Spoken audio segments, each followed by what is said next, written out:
critical part of continuing to play music.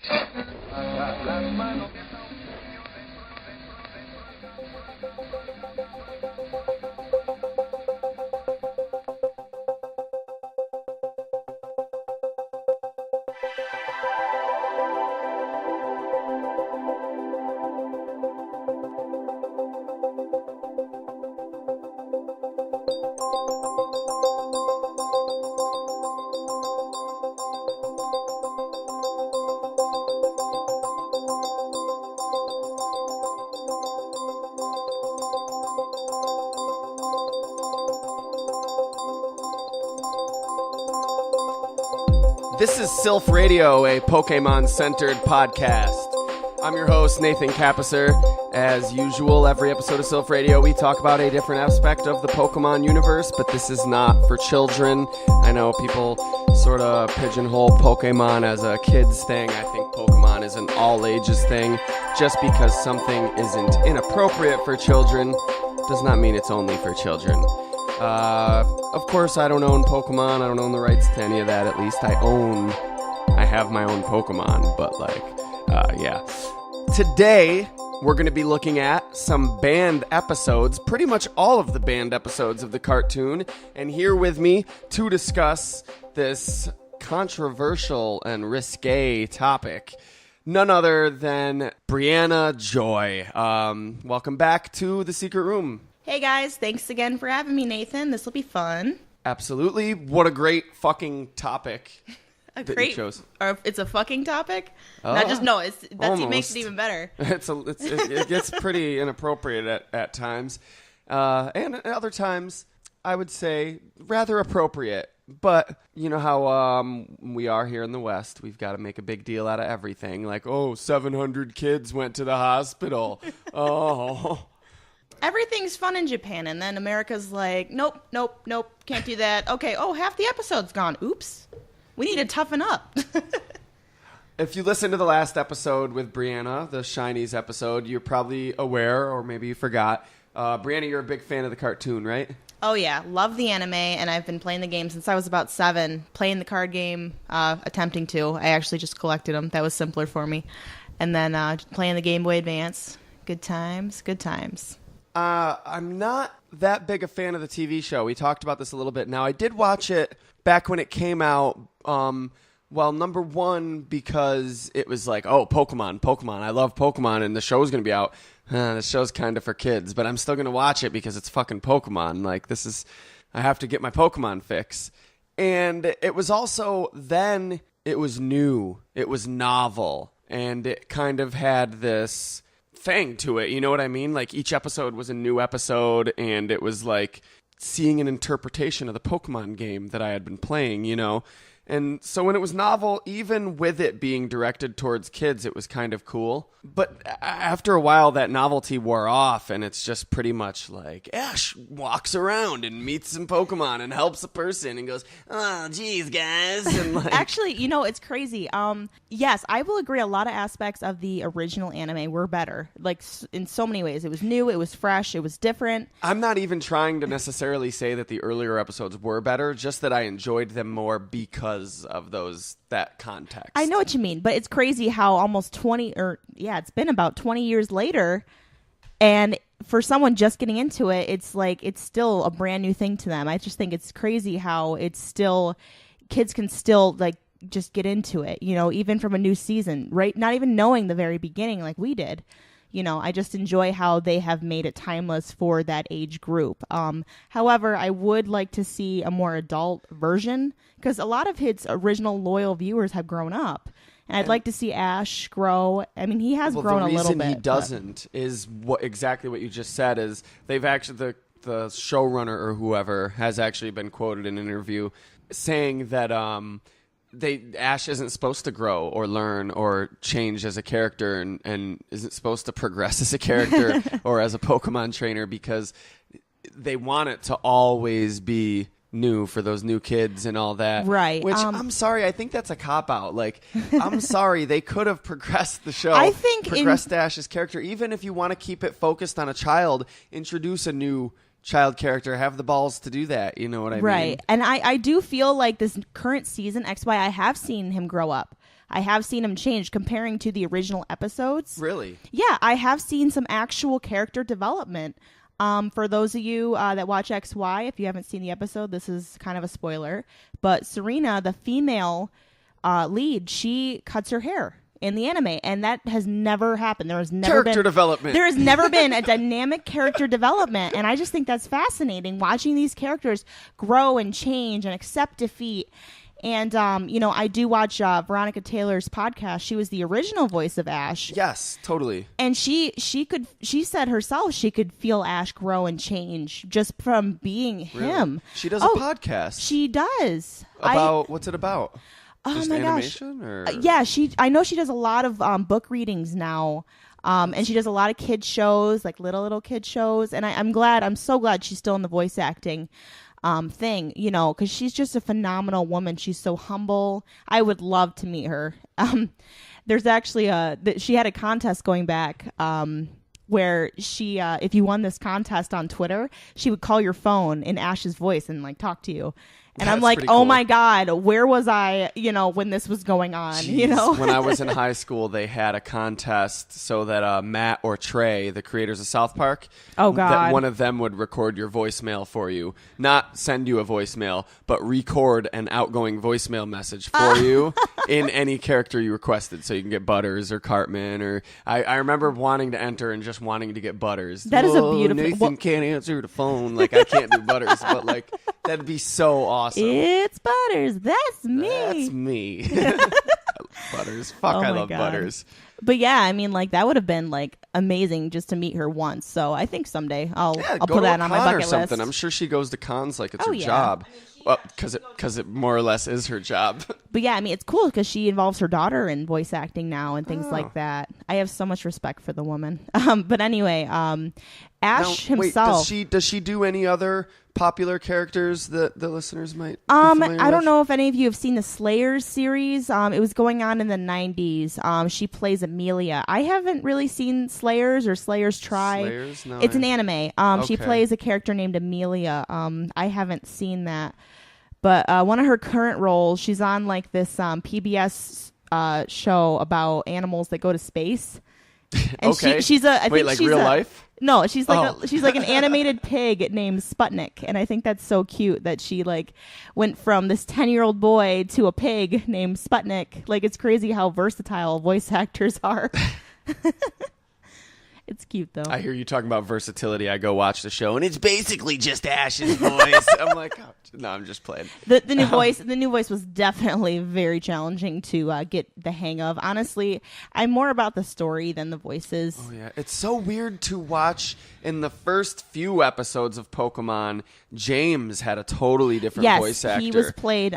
Is James still the same voice actor that was? No. They completely took everybody over. James had a very recognizable voice, but in the first few episodes, it's a total different voice. Yes, actually, it's that like this or something, right? I can't think of his name, but he's the voice actor that played Tracy Sketchit. But then as well. when James gets all like, like and yes, stuff. Oh Eric my Stewart, Brock, the guy that played Brock and James is named Eric Stewart. That was the guy who did Brock? Yes, he did No both way. voices. How did I not know that? It's incredible, guys. If you go on YouTube and just look up like original Pokemon voice acting in the studio, it's amazing to see them do the voices. And James' laugh is like... So he played the ladies' man and the lady man.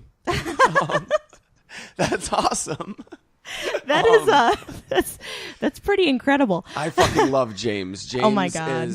I'm not a big fan of the show, but out of that show, dude, the two characters that have the most character, in my opinion, are James and Brock. Yes, like and Jesse, James, and Meowth are great. They have so much character, but it's all and James. Brock has so much. I guess Misty has some pretty good character too. Ash, I'm sorry, I'm not. No discredit to his voice actress, but I don't see that as much character in Ash. But it's hard to be a 10-year-old boy when you're like a 20 to 30-something-year-old woman. So I can see. I mean, that'd be a little more challenging. Tell me about it. But it's funny too because Rachel Lillis, she was Jessie and Misty. So it's just, isn't that crazy how you get like the good guy and the bad guy in the trios, the same voice actor? That's really cool that Brock and Misty were Jesse and James. How did I never know that? That's, well, you blew my fucking mind. Wow. That's awesome. Yeah, like they can do it all. Like that must have been such a great job. Just to be able to be like, I'm going to be a bad guy, and now I'm going to be the sweet girl. Like that's just so cool to me. So cool. So Jesse and James, do you think they're gay? I think they are. I think a couple. both of them are gay. Maybe they're like gay swinger couple. Maybe they're a couple, but I could totally they see swing. James is definitely bi. James is definitely at least bi. He might not be. I mean, you can't say just because a guy is like feminine, or even just because a guy cross-dresses, That's true. That is he's true. gay, because it but doesn't at the same necessarily time, say anything about his who mannerisms. he has sex Though with. he's very like pristine about his appearance. I don't know. And Jesse's definitely. I'm saying that, but at the same time, I'm jumping to a conclusion. I'm like, oh yeah, they're both gay. They're both totally gay. I could see where you're coming from with that. That's what I think it is. They're swingers. Yeah, totally. I can see it. They got a cat together. Like, oh my god. Like let's like go to our universe and just kind of figure out what kind of group you would see walking down the street. You know, you'd have a lady with like long red hair that just ends in a giant curl. And then, this guy with short blue hair. Stylization. I don't think she would look like that in real life. You know what I mean? You just picture like two young adults with a cat just walking down the street. Right. Like you just look over and it's like, it's them. No, they have mustaches. Clearly it's someone else. Yes, exactly. Don't be ridiculous. Yes, that is definitely one of the things that do bother me about the anime. They just cannot. It's like, have you seen Mystery Men? No, I haven't. No, the show, it was the movie back in like the late 90s. Ben Stiller, William H. Macy, Janine Garofalo, Doesn't Hank ring a bell. Azaria. They all played like wannabe superheroes. Oh, that sounds interesting. And they just had stupid, like not real superpowers. But there was like one real superhero in their city, and it was a spoof off Superman. And Ben Stiller's character is always like, there's this part where they're sitting at the diner and they're sitting at the table, and William H. Macy's like, oh, here we go again. We don't want to hear it about how you think that news reporter is really Superman. It's not Superman, but I'm just going to call him Superman and Clark Kent because I don't remember the actual totally characters' names. They're just totally he's joking like, about how it's it so is. obvious. How can you not see it? And he's like, the newscaster, Clark Kent, wears glasses. And he's like, he takes them off when he's Superman. And he's the audience trying to describe it in the movie. William H. Macy's like, now that doesn't make any sense. How would he be able to see? Just blew went right over his head. It's so good, but that's like Ash and Misty. Like, oh my Ash God. and Misty and them talking about, like, Misty's like, I'm pretty sure that's Team Rocket. And it's like, no way, they don't have mustaches. It's so weird because like it's been like they've been at this for about 20 years now. Like you would think by now I don't know. Like I said, he doesn't age. I'm starting to believe the coma theory because after 20 years of traveling, you really can't be that oblivious to everything. The fan theory that Ash got shocked too hard by Pikachu, maybe. No, and actually, I threw that part in there myself. But that he's in a coma, imagining all this. Well, the actual theory itself, they were saying how, remember the first episode where he was struck by lightning? When he was struck by lightning, when Pikachu was struck by the lightning, that's actually Ash getting struck by the lightning and then going to the coma. And like they just go on this crazy tangent how Misty is his suppressed sexuality and Brock is like, I don't know. That's an unnecessary fan theory. I guess it makes more sense than this kid just never grows. Yeah, because you can't be that dense. Well, it doesn't bother me. Like, I can watch The Simpsons, and it doesn't bother me that much that the characters have never really aged. Like, that I can accept. There's only one area where this bothers me. And even in South Park, where the characters they were originally in 3rd grade, and now they're in 4th grade. And they're originally 8 years old, and now they're 9. So they have aged a little bit, but it's also been like the show's been on the air for like 20 years. So that doesn't bother me because I can just be like, all that stuff happened while they were 8 years old, right? And just reconcile it that way in my mind. But the one thing that kills it for me is I'm like, how in the hell, if Bart Simpson is still 8 years old, how come I've personally watched him go through 19 different Christmases? Like, that I cannot reconcile. How do you go through that many have that many Christmases and only be 8 years old? I don't know. That kind of sounds pretty awesome. But I think the difference between Ash and them is that Ash is going on a journey. And you would think from that situation someone would grow, someone would change. you know, because like everything else we're accustomed to in life, in other movies, in other media, they go on a journey and they grow up. Ash never quite grew up. So TV shows are different, though. A lot of TV That is shows true. are made to just stay the same, return to the status quo at the end of the episode. Right. And the character learns something throughout the course of the episode, but not anything that really changes the show. And really, I guess Ash doesn't learn things maybe very he often has like throughout the course of the short-term episode. memory loss. Like he learns a lesson, then a month later he learns the same lesson. Like oh my like, God, Ash, what? This just happened. You're the only person who still has to continually learn that friendship is a good thing. I love Like, you, Ash, but come on, honey. Despite the fact that Ash never grows up, you know, Japan has had some pretty inappropriate, well, to the Western version of the anime.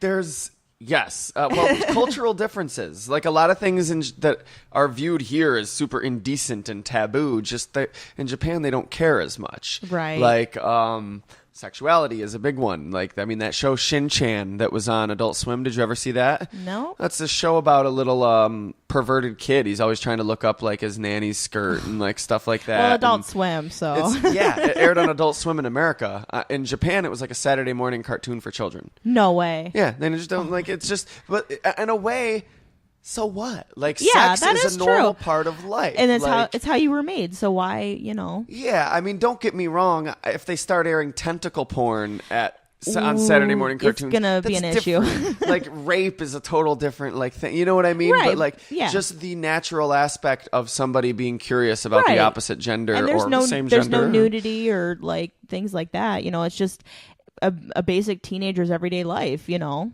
He's a little kid. He is a A little what? kid. Okay, well, you know, the teenager life going on around him, maybe. But not all of these episodes were banned because of inappropriate content. Some of them were banned for other reasons. And I think we should start with what has to be the most notorious episode of Pokemon. This is something I heard about before I even really knew what Pokemon was. How about you? Do you remember in 1997 when like 700 people were sent to the hospital in Japan because of like seizures and stuff from watching an anime? I definitely learned about it later in life. I was 7 at the time, you know, and Okay. my attention span was about 3 seconds. So I don't think I would have processed anything like that at that time. It was all over the news in Japan. A Japanese cartoon gave mad people seizures, and a bunch of people had to go to the hospital. And what the fuck? And of course, it was a joke on a lot of shows, like, oh, those Japanese cartoons that give people seizures. And It's funny because Kid in America hears that and it's like, let's do it. well, when Pokemon first came out, that was one of the things. It was like, oh, is that Japanese We show need to that watch gives- it. Like before it became no, but I'm like grown-ups and stuff, for example. Like I'm into Pokemon. Like before it became a card game craze, it was like, oh, is that TV show in Japan that gives kids seizures? And it's like, no, it's a video game. And yes, there was a show, and there was one episode that Having to explain that to parents, that and must now have it been has fun. to be like, no, it's not a card game. It's a video game that they made a show and a card game off of. It's not pronounced Pokemon. Well, episode 38 of the series, Electric Soldier Porygon, or Computer Warrior Porygon, you know. This is the infamous episode that gave kids seizures. Triggered basic, like, general health problems in over 700 people from 3 years old to 58 years old. So it wasn't just children. Whoa.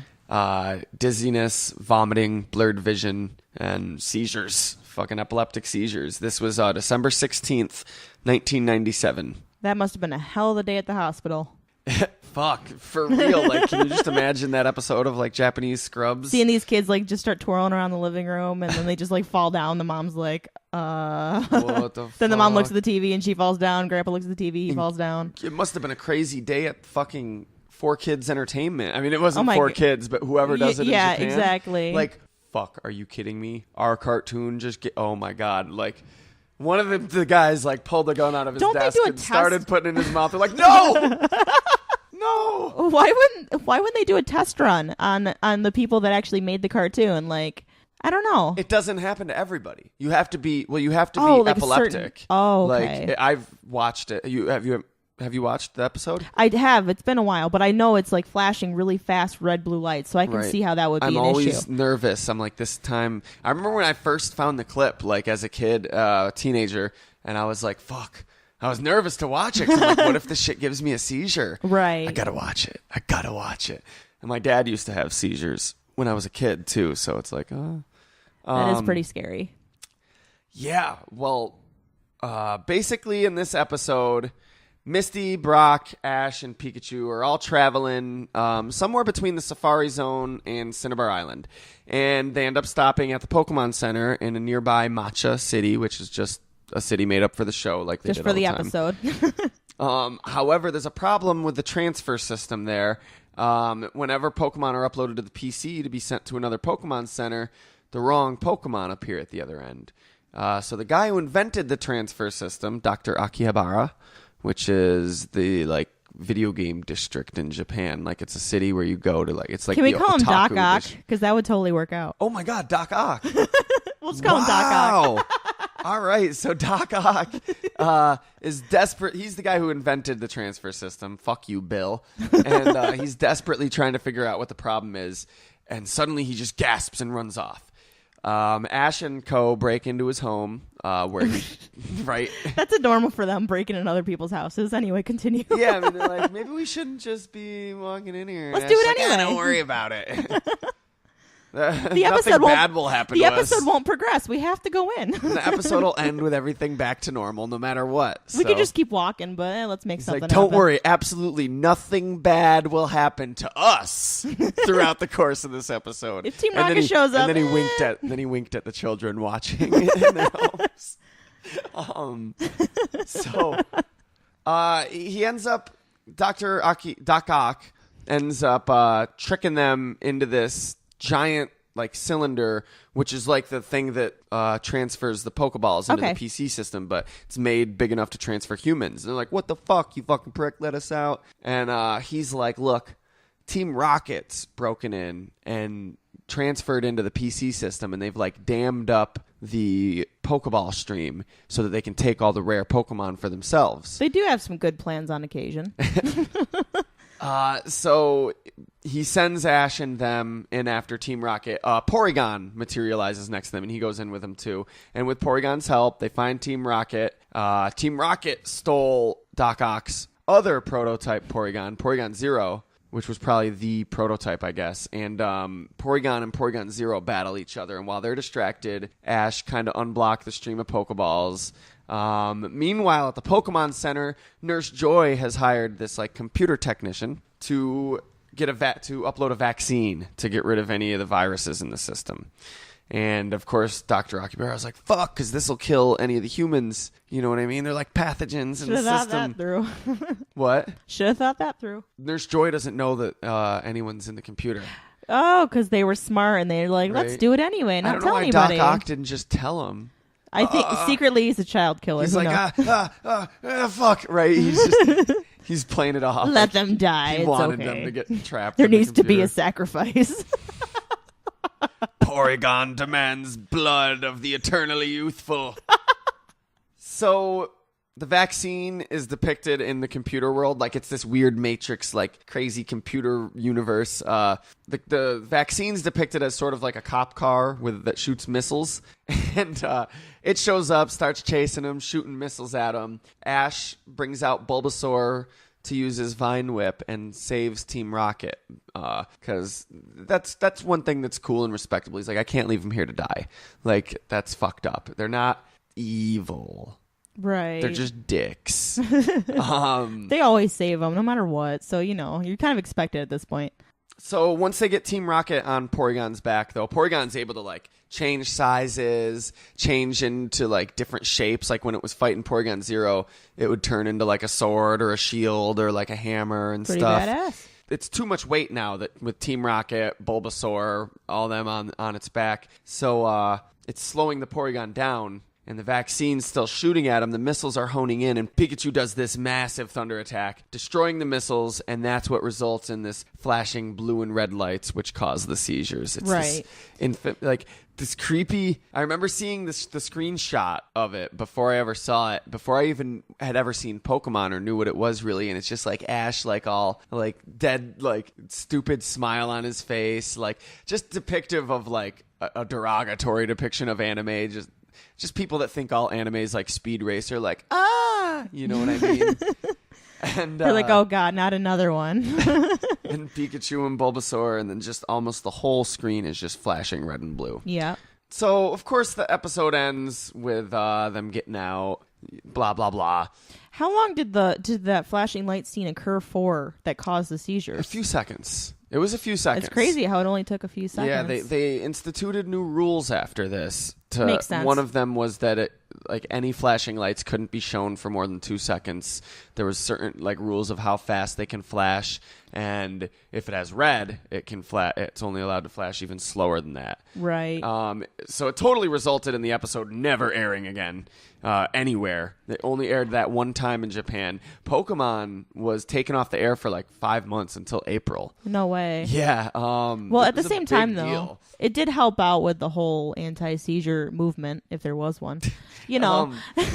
They'd run a warning at the beginning of shows in Japan that would say don't sit too close. Don't sit too close. Make sure the room's well lit and all that. And when Pokemon returned to the air, before the first episode of it returning in April, they aired this hour-long special entitled "Anime Pocket Monsters Problem Inspection Report." I guess I didn't have to say it like Japanese. Was it an hour long? I'm so sorry. Don't ever sue us again. It was an hour long. Yeah, it was an apology. This explanation. They had Professor Graham Harding of Aston University in Binghamton come on and make an appearance. He developed this automatic test. Well, it's basically, okay, I'm just going to read this. It's an automatic test for photosensitive epilepsy provocative image sequence in television content. So in response to this event, he created that so they could run any anime through the tester to make sure there's nothing that'll trigger seizures. Oh, that's awesome. Yeah.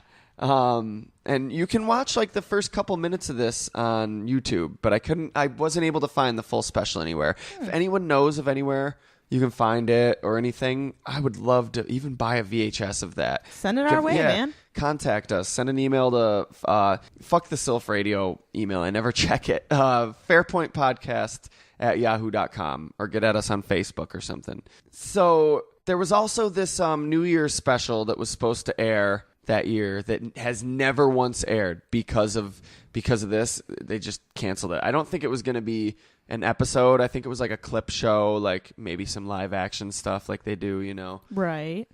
So have you seen this episode?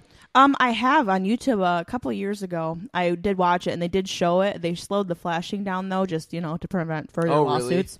Really? Yeah, it was on YouTube, but I'm sure, all YouTube videos, you see them for just a moment, and then they take them down for copyright, whatever. So, right. If you can find it, that's a good find. Oh, it's still up on some of those other video streaming sites that aren't as rigidly monitored as YouTube. Right. The episode has supposedly never been dubbed into English, but Maddie Blaustein, who's the English voice actress for Meowth, she was at one point, she claims that they did an English dub. Did you know that she passed away, too? No. Yes, she did pass away. It was a couple years ago, and it made me sad. I don't remember what for, but she did pass away. Oh, that's sad. Well, this episode's dedicated to her. Yes. Thank you for your memories. You were a fantastic cat.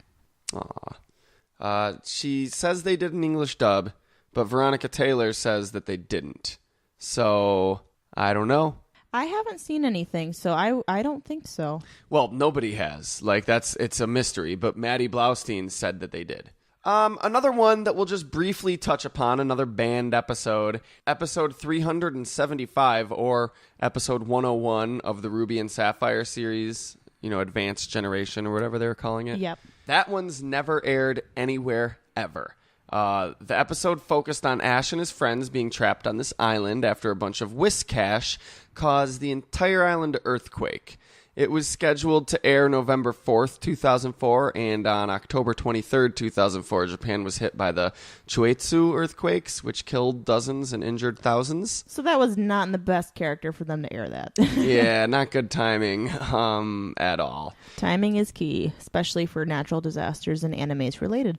Yeah, a similar thing happened in 2011 with a pair of episodes in the Black and White series. Maybe stop making episodes about earthquakes. Yeah, that would be good. Maybe we just don't do episodes about earthquakes anymore. Maybe that was in poor taste. Then there was probably the second most infamous band episode. I remember reading about this one in Wizard magazine. And this was episode 18, which eventually was released under the title Beauty and the Beach. But in Japanese, it's known as Holiday Aupoko, which is like Apakul. Now I can't even pronounce the real word. Apaculo in New Mexico or in Mexico or whatever. Archipelago? No, not an archipelago. We can't. This is English, guys. The episode's called Beauty and the Beach. We're butchering. This is the swimsuit episode. Oh, yes. The swimsuit episode. God, this episode is something else. When it did eventually air in English, it was cut down so much. It was only like 17 minutes instead of like 22. Like they had to cut like a full 5 minutes out, which doesn't sound like a lot, but that's a lot to cut out of a 22-minute episode. Misty is objectified in this episode from scene 1. Have you seen the episode? I have. It's pretty funny and kind of ridiculous. In English or in Japanese? I've seen both. Okay. It's crazy. The episode starts out with Ash stealing and crashing a boat. Yes! Well, hold on. No. It starts out with Ash oogling Misty in her new swimsuit. That is true. And Brock, who's supposed to be an older, like 20-year-old man or something. Misty's like 12, by the way, I think. Brock's 14. Brock's 14? He is 14. He's really? Between the ages of 14 and 16. And Misty's 12, right? Misty's 12. And Ash is 10. And Jesse's 15, right? Jesse and James They've got to be like 16 and up. They've got to be. See, I think of Jesse and James as like 20. I think of Brock as like 20. I think of Ash and Misty as like 15. But I know that's not what it actually... I mean, right. If I were to Because honestly, think about it. I mean, if you're 20 hanging out with a 12 and a 10-year-old, there's something not quite right with you. And, yes, that's probably typical in anime, but to westernize it, Brock's 14. If he is 20, he's 20. But here he's 14.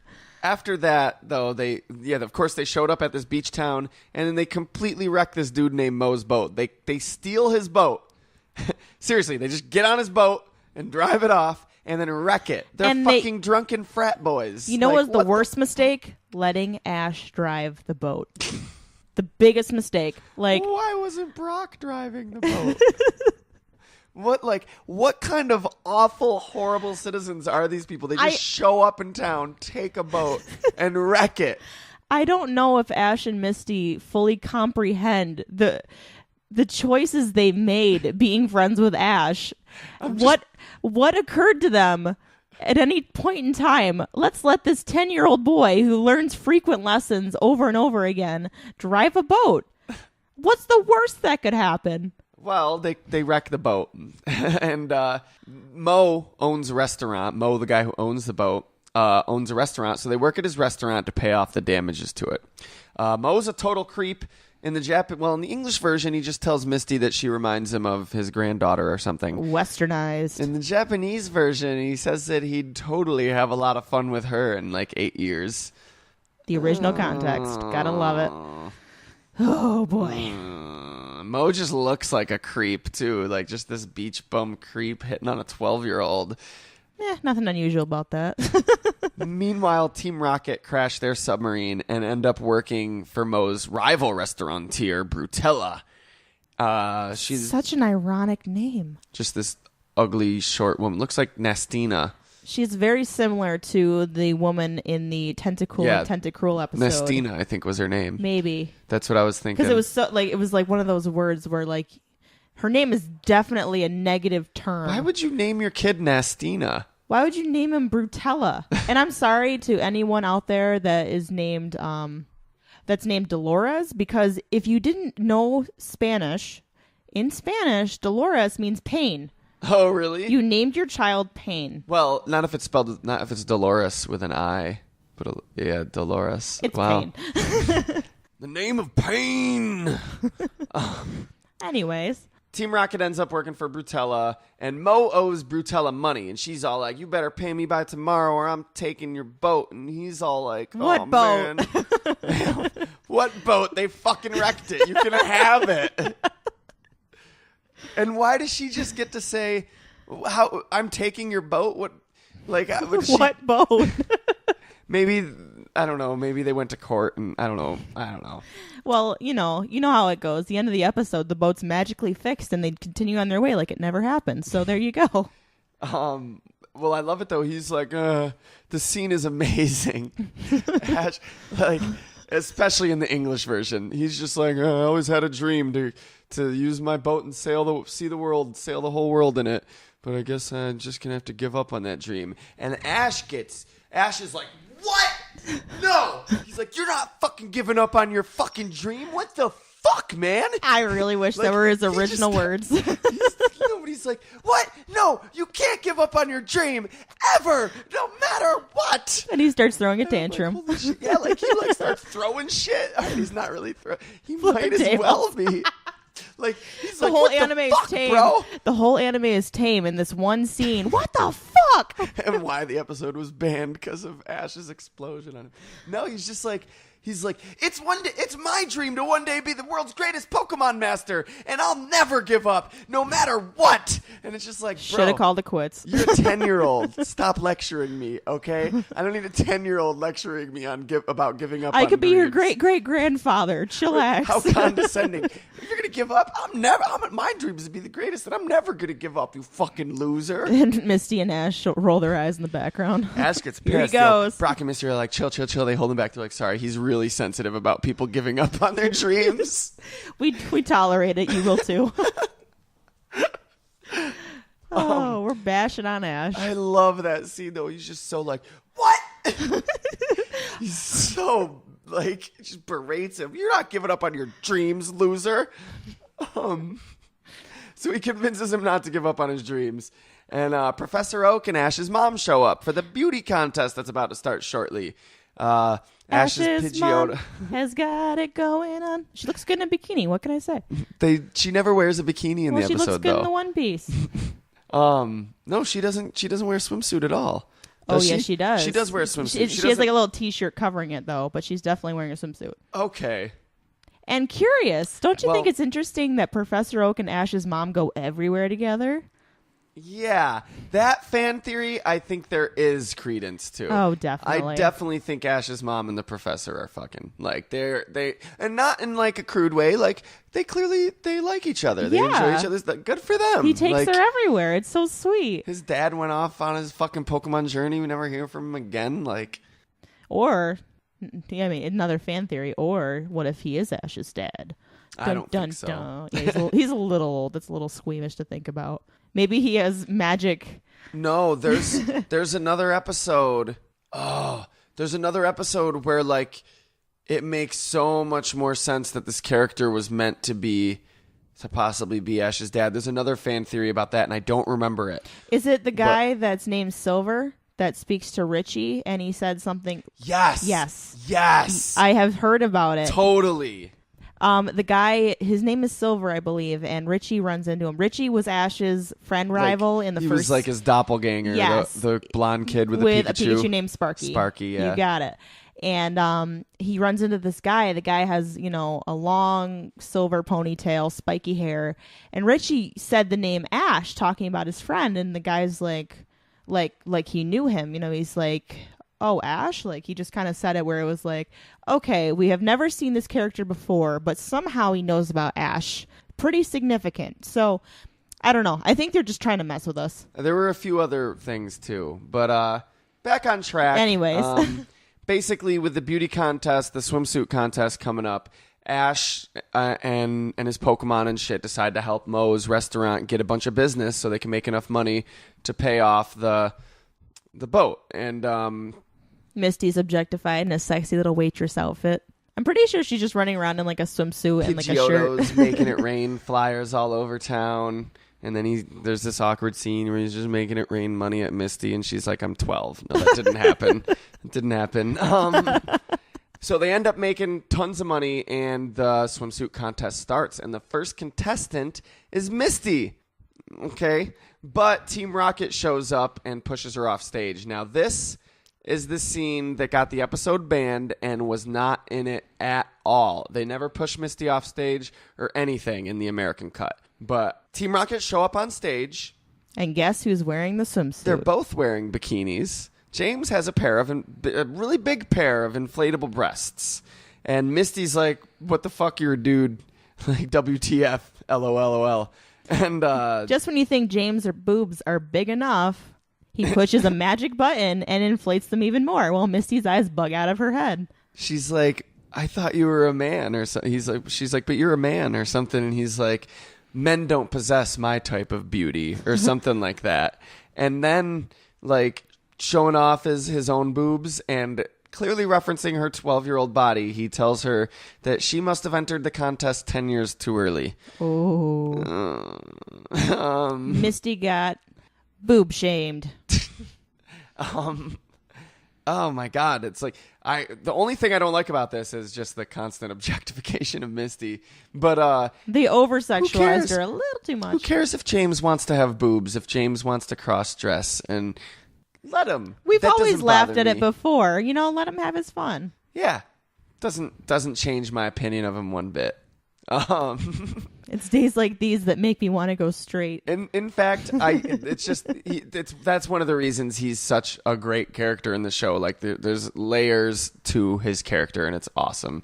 I don't mean layer, no pun intended on the layers. Yes, I think James is one of the most lovable, entertaining characters in the series.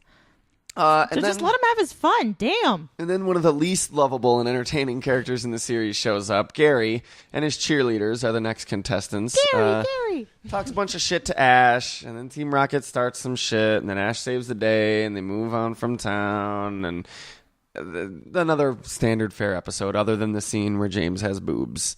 There was always this rumor. I remember hearing back in the day that Ash's mom won the swimsuit contest. She did. She holds a trophy at the end. She is holding a trophy at the end. And in the English dub, they wrote on it, like, Ash Ketchum or something. And she's just holding it for Ash. Like, Ash won. Yeah, because he helped defeat Team Rocket. So dumb. If Ash's mom, it would have been such a better ending if Ash's mom won the swimsuit competition, though. I think so, too. But they never show her enter the competition or anything. And, I think that the consensus nowadays is that she was just holding the trophy for the winner or whatever. I'm pretty sure in the Japanese version they did show her on stage, and Ash was embarrassed about it. But I don't quite remember if it did happen. I seem to remember seeing her in a bikini and all that, but I feel like it might just be that sometimes you remember shit that's not true because you read it in Wizard magazine and you imagine a memory, you know? Or you get confused with the episodes. Like, I know I do, that's for sure. Well, like, my friend swears that he's seen the episode where the guy's pointing his gun at everyone in English. Oh, you know what? Let me tell you about that when we get to that. Well, yeah, I mean, what better time than now? Let's talk about it. Episode 35, The Legend of Dratini. What is up with this? Because, like, I was just saying, I thought I saw it. My friend swears he saw it. You ready? Yeah. Okay. If any of you remember the episode, Here Comes the Squirtle Squad, there is a scene. In the scene, Ash is going to town. He's been on a long journey trying to get medicine for Pikachu. And the Squirtle Squad and Team Rocket has them held captive. Anyway, long story short, Ash goes to this general store. And he's weak and he's tired. And he comes in and the clerk points a gun at him. And Ash said, "Oh, thank you. I don't need a new gun." And everyone's pointing guns at him because Team Rocket had literally just been in there and robbed them. So, yes, you did see an episode where guns were being pointed at Ash. That was aired in English. Now, the bullshit part was this is the same reason that this episode was banned. This episode, it's like a running theme, and it is hilarious. Although, I agree that the Dratini episode... Have you seen it? The Dratini episode was a little more hardcore with the guns, but we'll get to that. Oh, my God. I love it. It's banned in most countries because... this guy's pointing his gun at kids and everything. I guess you can objectify 12-year-old girls. You just can't point gun at 12-year-old boy, 10-year-old boy. It's pretty bad. But I think that the Squirtle Squad episode, which was my favorite as a child, if they didn't air it, I would never forgive them. Well, can you imagine running around on your 7th birthday? They could have just cut that scene out easily. Yeah, that is true. That is very true. But this episode, it was the whole completely theme. Basically, Ash... This is the episode where Ash goes to the Safari Zone. In case you ever wondered why you didn't see one. Or why Ash has 100 Tauros. And this episode is actually quite important in explaining that. Yes, this is the episode where Ash catches all the Tauros, which I remember seeing an episode and being like, Wait, I don't remember Ash catching. And I was like, fuck, did I miss an episode? It How bummed did I me miss out. an episode? I've been recording every one. And I'm like, how? No, I didn't miss an episode. When did he catch Tauros? Shouldn't have left it out. Well, we'll get to it.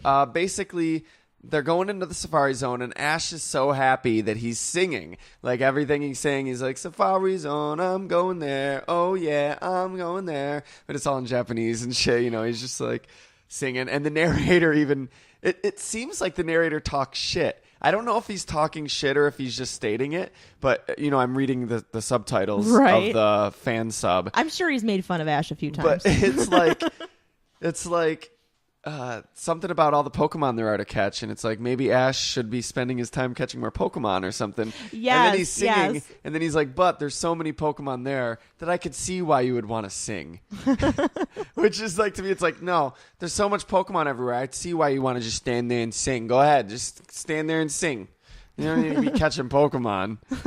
But, so they're also happy that they're singing, and this angers the cowboy Clint Eastwood motherfucker that's living at the Safari Zone. I think he's like the ranger or something. Yeah, the park ranger. He totally is. And he busts out, and he's just like, shut up. I don't want to hear your awful singing. And Ash is like, dude, what the fuck? What's wrong with you? Chill out. And he straight pulls out a gun, points it at Ash, and just calmly asks, do you want to get shot? Like, I'm not exaggerating. That's exactly what happens. The kid needs and they're that like, kind of whoa, discipline. Whoa, it's cool, dude. And they calm him down, and like, so eventually he says he'll let him go through the Safari Zone and everything. So they go in to get their Safari Zone, and like, as the guy sets down like a tray full of Safari balls and stuff and a Safari rod on the table, and Ash reaches for it, and he like pulls the gun out again, pointing it at Ash. And he's like, listen, you better follow the rules and shit. These are the rules. And he tells him all the Safari Zone rules, no Pokemon and all that. Use only the Safari balls and the Safari rod. He's a little gun happy. So while Misty's looking around, she sees a photograph of the man, whose name's Kaiser, by the way, when he was younger, with a Dratini that has this scar on its horn. And Brock's like, oh yeah, I've heard rumors of a Dratini in the Safari Zone. But then Kaiser just starts flipping the fuck out, and he's like, nope, no Dratini, no Dratini in the Safari Zone. He like takes the Should probably take that picture down, buddy. You don't want questions asked, hide your shit. And Ash is like, dude, what the fuck, man? It's right here in the picture. And he just starts reaching for his hip, and Ash's like, no, it's all good. It's all good. No, it's cool. It's not Dratini. I don't know what you're talking about. So after he leaves, they call Professor Oak, and they're like, what the fuck is up with this Kaiser dude? And Oak's like, oh, yeah, I know him. He discovered that there was a Dratini there 30 years ago. And news of this Dratini in the Safari Zone, like trainers from all over the world flooded the Safari Zone trying to find it, destroying all the land in the process. And that's why these days you have to follow the rules. You can't bring your Pokemon in with you. You're only allowed so many steps. You can only use the Safari balls and all that. Professor Oak yells at Ash while they're on the phone, for not catching much Pokemon. And he's like, all right, I'll catch more. Team Rocket overhears the whole thing, eavesdropping, and they're like, word, there's this fucking Dratini here. Let's just steal all the Pokemon here. And Kaiser, like, unloads his fucking gun on him. And so there's this whole thing where they like, Team Rocket, like, interrogates Kaiser, gets him to fucking tell him where the Dratini is. And James definitely has a gun pointed at his head. I remember that. Oh, that shit got pretty intense. Yeah, he has the gun to his head. And I was like, they did this? It's so cool. There's this whole part, like, Jesse says something about marrying him, and he's like, really? And she's like, oh, yeah. And she turns into this total, like, schoolgirl, and she's like, I will totally marry you, but only after you've told me where the Dratini are and stuff. And then James and Meowth, like, do this good cop, bad cop interrogation. Yes. Meowth's got a mustache, and he's got, like, he's the got shirt, the whole brown the hat. whole outfit. Yes. And, like, James is just being a total psycho asshole. And then Meowth's like, hey, chill out. You shouldn't stress your wife out so much. Here, have some sushi. And, like, it's so, Don't worry about it. Yeah. It gets pretty fucking intense. It's amazing. God, I love Team Rocket. They were total badasses in this episode too. They James get just him, fucking pulls the gun out. I was like, "What's up? You about to get shot?" You're like, "That's fucking awesome." So they get him to give up the location of the Dratini. Surprise, surprise! It's in the area of the Safari Zone known as Dragon Canyon. I wouldn't have looked there. So, meanwhile, though... I can tell you where it's not. Dragon Ash, Canyon. Team Rocket's about to fight Ash. That's what happens. And Ash is, like, getting ready to fight him. And a stampede of Tauros show up. And he's like, oh, shit. He gets distracted by that and catches the Tauros. He catches, like, 2 or 3 of them. And then later he's about to catch a Rhyhorn.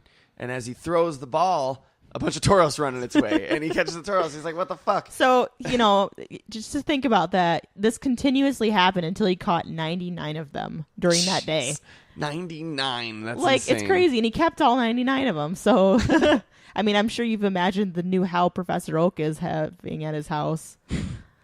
Herd of Tauros. I remember I always used to... 5 o'clock stampede, here it comes. Like, Ash gets to send all his Pokemon back to Oak's house, and like everybody else's Pokemon are like stuck in the PC. Like, that's the one thing that I don't like in the Pokemon universe, that people just cruelly convert their Pokemon to data and store them as files on a PC. Right. But at least, like in the anime, it's not like, it's kind of like, all dogs go to heaven, all Pokemon go to Professor Oak's.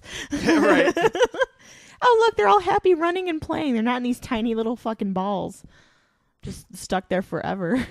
So basically, the climax of the episode is Team Rocket throws a bomb into the lake in Dragon Canyon so they can knock out all the Pokemon in the lake and then just catch them all, including Dratini. They saw the Dratini, by the way, and they're like, oh, there's totally a Dratini. Kaiser dives in after it. Ash dives in after him. Ash ends up getting the bomb, but then he loses his breath and passes out. But then this Dragonair swims up. And the Dragonair, like, flies up with Ash and saves his life and saves them all. And then Kaiser's like, and he looks at the Dragonair and he sees the scar on its horn. And he's like, it's you. And they have this awesome, heartwarming moment. Rainbows and then the and Dratinis come up. And he's like, are these your children? And it's like, oh. So it's like the Dratinis they saw were its children. I would have loved that episode as a kid. Right? It was like a great little, episode. Little cute little squishy Dratinis everywhere. It's so ridiculous that, they never made a snake look cuter. I get it. It's played for laughs, but it's played more like a guy who's manic and crazy is like flipping out and pointing a gun at a child. Right. And that is a little fucked up. But at the same time, we can show all these other cartoons where like G.I. Joe and stuff where they have guns and there's like blah, blah, blah, blah, blah, and James blah, blah, was blah, a total blah. badass. Like, this gun never gets fired. Oh, it does get fired at Team Rocket. But like, I don't know. It's so ridiculous. I mean, if they could air it for Squirtle Squad, they could have, aired it for this too. And look, I'm not into guns. I'm all for gun control and all that shit. But it's a cartoon. But this is just ridiculous that in something played for laughs that isn't like a pro-gun message, where there's so many other cartoons that are totally just like, yeah, muscles and guns and tanks and subliminal messages. Shoot your parents. Shoot your parents. Shoot your parents. Shoot your parents. That's what he says in Aladdin, right? He's like, easy there, good tiger, shoot your fucking parents. No, he said, take off your clothes. Yeah. Which probably pisses people off more than if he had said, shoot your fucking parents, you dumb little shits. Good shit. Oh, man. Have you ever heard the subliminal message in Pokemon? No. The backmasking? No. Do you know what I'm talking? Have you ever heard of it? No, but I would love to. Oh my god, educate me. It's fucking crazy. It's so obvious too. There's this scene where, you know how when James had the victory bell? Yes. The victory bell would always eat him? try to eat him whenever he brought it out. And it was this one episode. Jesse's like, Arbok, go, and he's like, victory bell, go, and of course it Arbok immediately eats.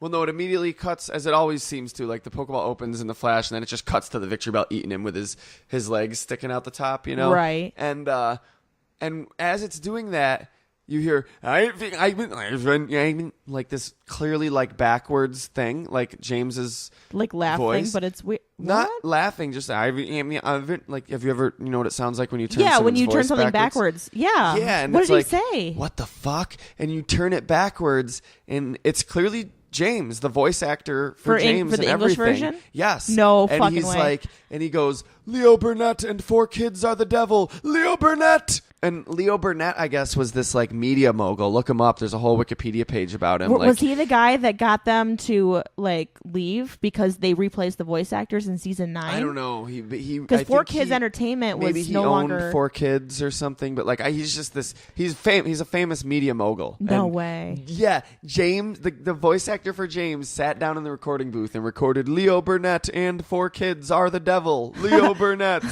and then fucking they backwards into a fucking They episode. were all fucking in on it. That is amazing. That's so right, because so many people had to be. That's amazing. Like, Just everyone was like, yeah. Like, how many people risked losing their jobs? Well, they right did there? technically, when, like I said, in season 9, they... maybe they knew they were maybe losing that their was jobs, it. so they were like, fuck because you. Veronica Taylor and Eric Stewart both had emails going around saying, spread the word, let them know that they're doing this, save the show, and they were really passionate about it. So I honestly think that might have contributed, that might have been the reason for that. But go you, Eric Stewart. That's fucking awesome. You go, Glenn Coco. For you. So there's only one more full episode we're going to really look at, but there were a bunch of episodes banned in South Korea. Ton of episodes. Really? Just for references to Japanese culture, because, the South Koreans and Japanese don't get along very well. So why the fuck would you take the anime on in the first place? Right, I feel like anime is a reference to Japanese culture. I feel like it is itself. Pokemon is a fucking reference to Japanese culture. We're like splitting hairs. This is ridiculous. Okay, so why did they just but for like Japanese? The samurai episode and any other episode that like so if they had laid on the Japanese donuts heavily. or the sushi like Right. that too. Donuts, yeah, but there are rice balls, right? Yeah. If you guys ever want to go back and watch an old episode, watch the Mankey episode. That one still has me rolling. So after the Porygon episode happened, the next episode was going to be called Jynx's Christmas. And in America, it ended up being called Holiday Hijinks. But this episode was going to air after the Porygon episode, and then Pokemon went on hiatus for like 5 months. And then it was April. And they're like, well, why air a Christmas special in April? We'll save it for next year. Or July. Christmas in July. Right. But they saved it for, I think they ended up airing it in October or something. But, because Christmas starts in October. Yeah, there you go. But it caused some confusion because suddenly it's like, wait, why is Charizard suddenly Charmander again and stuff? Like people are like, right. What the fuck? Wait, huh? And like how Snow Way Out was aired like way later. Yes, that was the one right after this episode.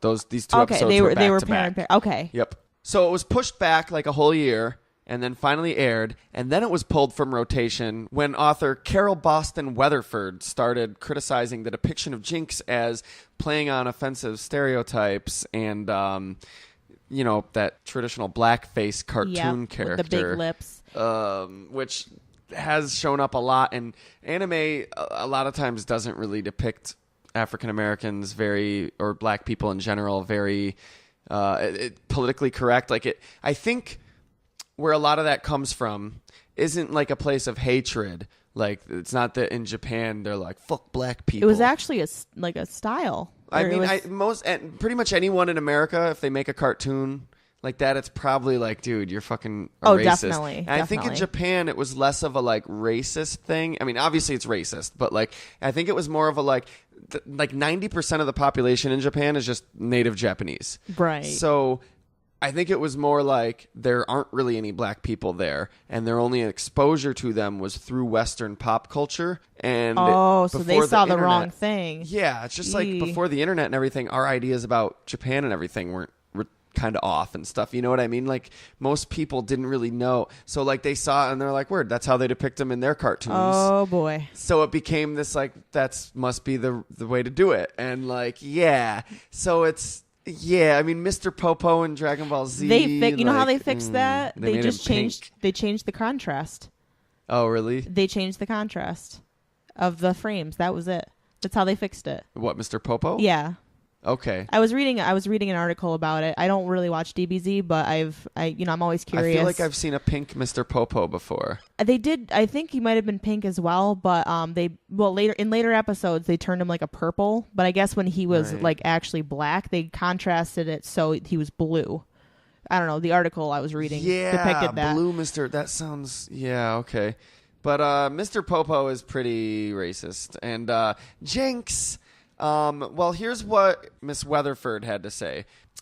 She wrote a few articles, and they were criticizing this prevalent trope that shows up a lot in Asian culture. Right. And this is what she said about Jynx. Quote, The character Jynx, Pokemon number 124, has decidedly human features. Jet black skin, huge pink lips, gaping eyes, a straight blonde mane, and a full figure, complete with cleavage and wiggly hips. Put another way, Jynx resembles an overweight drag queen incarnation of Little Black Sambo, a racist stereotype from a children's book long ago purged from libraries. Especially since in this episode, Jynx are kind of depicted as like Santa's slaves. Like this old bearded white man has a bunch of blackface slaves with big lips. It's a brothel. Also, have you ever heard of Black Pete? Zwarte Piet. I don't know if I'm pronouncing that right, but maybe. Basically, in like the Netherlands and a lot of Europe, Santa has a helper named Black Pete. And a white guy will dress up in blackface and perform him in the parades and everything. To this day, they still do it and they don't see it as offensive. That's so interesting. He was a slave that Santa like freed or something, and because Santa freed him, he swore a life of servitude to Santa. Okay, that's so horrible. I mean, we're not hating on your culture, but that's a little weird. Yeah, listen to we did a Santa Claus episode you should check out. We get a lot more in depth into it. Her outfit has the same like color schemes as Black Pete, so it's kind of reflected off of that as well. It does, it makes it seem like they knew what they were doing. Yeah, it makes it seem like it was more racially insensitive and less of an accident. Right, but the thing is, Jynx might not be a racist caricature, though. Right. It's so hard to tell because most Pokemon have several influences to the point where you're like, oh my god, I never realized that. That's so weird that they crammed all those into one so perfectly. Right. Jynx might be inspired by Ganguro. Do you know what Ganguro is? It's like this fashion in Japan. It's basically a rebellion against the standard traditional beauty of Asian. Yeah, I didn't know the term for it, but it's when the girls are really tan, really blonde hair, big lips. Is that the fashion trend? Like, totally, because in Japan and a lot of Asia, I have seen it in a lot of animes. Pale skin, dark hair, you know what I mean, is like a beauty standard. So like the complete opposite. They get the total dark skin. Jersey Shore tans, just awful tans. I have seen that actually in a couple animes, blonde. and I thought the Jynx was more of that type of thing. Jynx totally looks like except that. way overkill, because obviously they don't look like that. They look like it's more of a dark tan. Well, there's as a variation. Also, yeah. Do you know what a yokai is? It's like in Japanese mythology, and just in Japanese culture in general, they're kind of like spirits. They're like real life Pokemon. They're different like nature spirits. Some of them are people, some of them are animals, some of them are spirits, some of them are monsters, some of them are fairies. Like just basically like real life Pokemon. Right. And that's kind of what Pokemon is inspired by, is yokai. And there's a yokai known as Yamauba, who has a red robe, long blonde hair, giant mouth on her head underneath her hair, on the top of her head. Sometimes she's depicted with black skin, and she lives like on top of a frozen mountain, and she can control the weather, so she can like summon blizzards and stuff. Jynx is ice type. Yeah. She's also known for her like dancing, and Jynx is always dancing and wiggling her hips. Also, fucking Nordic myths speak of Viking princesses whose skin turned black because of the blistering cold. Mm-hmm. Which that kind of makes sense. Yeah, too, I could honestly see that, rather than because the Japanese people, like you said, they knew so little about Western culture before the internet, and the internet didn't really come to be until like the 2000s. I think it's most likely all of those things, including the blackface, unfortunately. Yeah, I think they saw just the wrong thing, and they got the wrong idea. Definitely the wrong idea. And they did eventually completely change Jynx's skin to purple. Now, what I think is crazy is that there's another Pokemon that is without a doubt fucking racist as fuck, and nobody said anything about it. Is it Smeargle? No. Fucking Ludicolo. And oh my god, yes. And Lombre. They are definitely a Mexican stereotype. They're totally They have sombreros and like mustaches. They're totally Mexican. And if you read their Pokemon or their Pokedex entry, it like says that they're fucking lazy and they like to sleep in the shade all day. And it's like, oh boy, and that could be taken the wrong way. Lotad, the baby one, like gathers water on its back, if I remember correctly. Oh boy. Yeah, it's like, what the fuck, Japan? God damn it. And Well- nobody says shit. Like, Yeah, I guess you know. because blackface is emblematic of just such a Hateful thing. malicious, hateful, like, time of history. Like, just, and that was there's no, I mean, nowadays with, like, the immigration problems, it's becoming more of a thing, but there's never been such an institutionalized just mockery of, Right. like, Mexican culture like there was of just being from Africa, you know? Right. Or, oh, geez, or having darker skin. It's so fucked up. I could see Smeargle as being French. He's got like the little beret and the little like Okay. little paint tail, and you know like a But French there'd be painter. an X somewhere. It'd be like, it'd have an X at the end of his name. Still be pronounced Smeargle. But Random X. that's the evolution of Smeargle. It's spelled like Smearglex, but it's just still pronounced Smeargle. Right, exactly. Smeargle evolved to Smeargle. Westernized.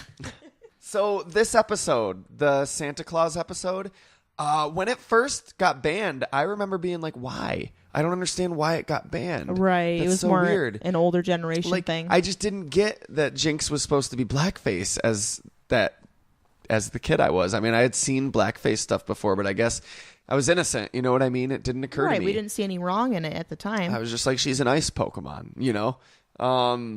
If anything, I thought it was racist to be like, oh, all ice Pokemon work for Santa. Like, oh my god. oh, all ice Pokemon are from the North Pole. That's Just so you typist. know, yeah, not all ice Pokemon come from the North Pole. Thank you very much. I caught this Lapras in the Seafoam Islands. Pokemon stereotypes. I'll have you know, not all fairy types are gay, okay, or girls. That's good. I have a very, very tough male Jigglypuff that's very secure in his masculinity. Thank you very much. So this episode, I rented from a local video store a bootleg of it, like on VHS. No way. It was, yeah, Good fan find. subbed and everything. Good Like, find. Yeah, I was young. Like, I wish I kept it. Nowadays, I can't even find the Japanese version Come online. on, man. Like, I'm sure I could if I find maybe like a torrent of the whole season Or in if you Japanese or paid- something, or order He paid quite a the bit of first money. season in Japanese. Yeah, man, it's interesting. It starts out with Jessie talking about how when she was a little kid, she got scared by a noise in her house and she threw her doll, and it was a Jynx who was delivering presents for Santa. And yeah, if I was Santa, I'd send my horrifying black-faced dancing Nordic princess Slave. fucking Jesus to scare children too. Explains where Jessie got where she is today. Traumatized as a child by a Jynx. She throws the doll and the doll breaks, and Jynx takes the doll. So Jessie hates Santa. She's like, Santa stole my doll. Fuck that motherfucker. I'll fucking kill him. I'm gonna fucking make his life living hell. And Writes that same in their diary. She tries that in their diary word for word. yes, Fuck you, exactly. Santa. And James is like, hey, where'd you get my diary? And she's like, this is my diary. He's like, no, I'm reading the entry. Fuck you. I wrote that. This is my And she's like, no. And she flips to the cover and he's like, oh, that is your diary. And he's like, that's crazy. Oh my God. Wavelength. Pulls out his diary. He's like, same. My thoughts exactly. His is like an encyclopedia length. Mouth is like, Jesus He writes a fucking novel. Christ, these two. So that doesn't happen. I made that part up. You For the sounded people pretty who, convincing. I mean, these are banned episodes, so I guess I should clarify. Here, another banned episode, James' Diary, in depth. Oh God. It'd be quite the read.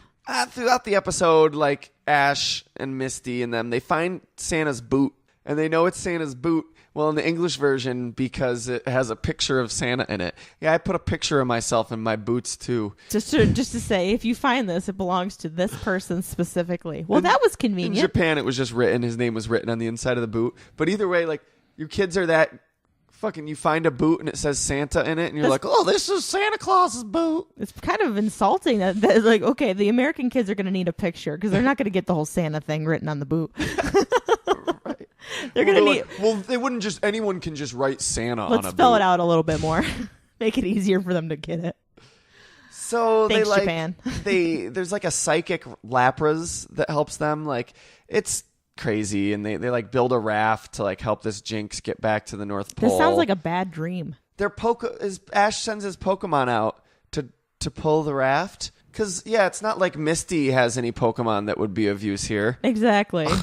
And, let's make Bulbasaur let's make Charmander hop in the water and swim. Fuck it. What a dumbass. What is wrong with you? I don't think Charmander did. I don't remember. Okay, I was going to say. The Pokemon get tired, so they make Ash hop in the water and pull. Fuck all three of us hopping in the water and pulling it. Right. Or the experienced swimmer, the water-type gym leader, Misty. With Pokemon that only function in the water. Whatever. So Ash passes out from exhaustion and almost drowns. And smart move, dude. He's saved by a psychic Lapras that can talk to him telepathically. And I don't know, Santa sent him to save him, and they go back to Santa, and Team Rocket tries to crash the scene, and Santa's she's like, fuck you, Santa. They fuck you, man. They're trying to fucking do their thing, but Ash stops them or whatever. And she's like, man, fuck you. I don't even care, man. Santa's fuck you, Santa, man. And he's like, what? And she's like, you fucking took my doll, man. Fuck you. I don't even care. You guys win. Oh, fuck. Team Rocket's blasting off. I'll save you the fucking trouble. And he's like, dude. It's bring it in. I got this. Yeah, he's like, bring it in. Come here. Let it out. He's like, I brought your doll back to fix it. And I was going to bring it back the next year, but you were already gone. You already ran away with Team Rocket to go do drugs and be a delinquent. And write angrily he didn't journals. say anything about doing drugs. Yeah, he's writing fuck me in your journals and shit. Jesus. So, she's still butthurt about it, and they still try to start shit, and they beat Team Rocket, blah, blah, blah. Santa brings the presents, whatever, roll credits. And that's pretty much the band episodes in a nutshell. There you go. In a C dot. Wait, C dot. Yeah, it is an acorn. Close enough. Yeah, sure. In a C dot shell. So this has been fucking awesome. Thanks for coming back and picking such a great episode topic. It was a lot of fun. Thanks for educating us about the fucking voice actors and actresses. And you guys, thanks for listening. Please, we hope you go check out more. If this is your first episode, we've got so many more. And there's a whole nother podcast to listen to. So please go check out the main series, Fairpoint Podcast. It's weekly. It happens to be on a hiatus as of the release of this episode while we prepare our 100th episode spectacular. And in the meantime, though, there's also Fair Enough, which is our side podcast just for discussion. Fairpoint is very much like this podcast, irreverent and all over the place, but we pick any topic. It doesn't have to be Pokemon. It could be anything. Movies, history, science, whatever. Hit us up. Send us an email, fairpointpodcast@yahoo.com, silphradiopodcast@live.com. Really, the best way to get a hold of us, Twitter, @fairpointpod, or Facebook. There's a Silph Radio page. There's a Fairpoint page. And if any of you guys have any photography needs, let me know. You can reach me at Briana Joy, Briana, that's Brian with an A, Joy 15 @yahoo.com. Let me know. I hope to have you back on again soon. As usual, it's been awesome, and thanks everybody for listening.